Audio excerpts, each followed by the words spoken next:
quick video for both boat owners and newer hull cleaner divers. On the pre-inspection, just give the bottom a quick wipe with your hand. Just kind of see what growth we're up against in the paint conditions.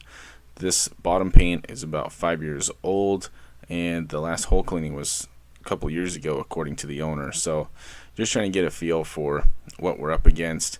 And here you can see the running gear is covered in hard growth, so we will want to scrape off all those barnacles, get it wire brushed really good for them. And let's take a look at the after. So after we did the hull cleaning, there's still a lot of these dark spots here. So what that is staining on the paint. So it's paint staining, and even when we rub it with our finger there and try to give the owner a good look to just to ensure and prove that we got everything, there's still some spots left behind.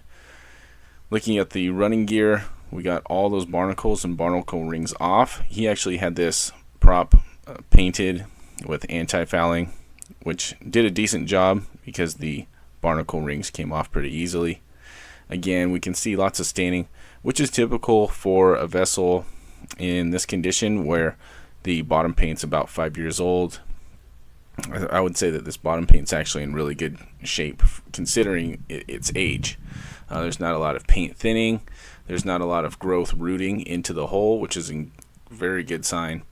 The bottom of the keel was in good shape. There was a little bit of hard growth on the bottom of the keel. Always want to look for that. Always want to ensure that there's no damage on the bottom of the keel. And moving forward up towards the bow, again, just kind of doing a very close look in post cleaning inspection. Always making sure that there's no damage to the leading edge of the bow, making sure that there's no damage to the keel or leading edge of the keel or bottom of the keel.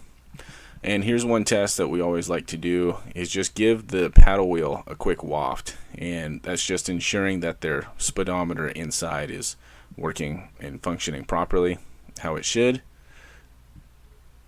And of course, with the through holes and all those fittings, making sure that those are free and clear and there's no obstructions. One last look at the running gear and the new anodes. And that's how it should look, guys. Thanks for watching.